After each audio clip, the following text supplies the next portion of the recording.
Poupée la gitane maniait les rossignols avec dextérité. 10 millions volés en 3 ans. Qu'est-ce que c'est que cette histoire ? Les archives papier d'indépendants sont des trésors pour qui prend le temps de les consulter. Bonjour, je suis Denis Dupont. Suivez-moi avec le podcast « Je vous parle d'un temps ». 17 décembre 1951.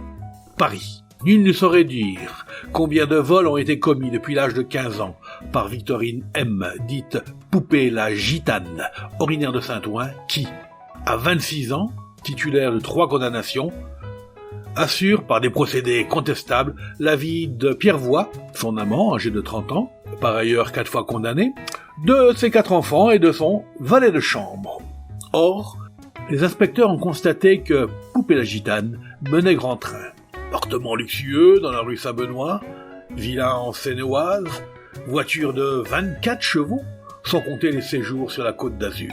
En 3 ans, cette femme qui maniait les rossignols et cambriolait en mettant des gants, avait commis des méfaits qui lui rapportaient une dizaine de millions de francs au détriment des couvents de la capitale, d'institutions religieuses et d'un certain nombre de pensions de famille. Dans une pension, le butin s'éleva à 700 000 francs. Le 4 juin 50, au préjudice de la supérieure du convent rue Le Mercier, elle vola 400 000 francs. Partout, le procédé était identique. Elle s'était attaquée à une quinzaine de fois depuis 2 ans à un foyer de professeurs, qui accueille rue Le Sèvre des pensionnaires féminins. À l'heure du déjeuner, ou à celle des services religieux, elle se glissait dans les chambres, ouvrait les armoires avec de fausses clés et disparaissait sans laisser de traces.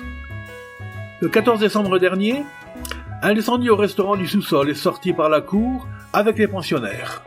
Fit demi-tour, remonta l'escalier, prétendit en passant qu'elle se rendait à la chapelle, se cacha dans la salle de bain du 2e étage, fractura l'armoire de mademoiselle Denise, attendit 16h30 pour sortir et hélait un taxi.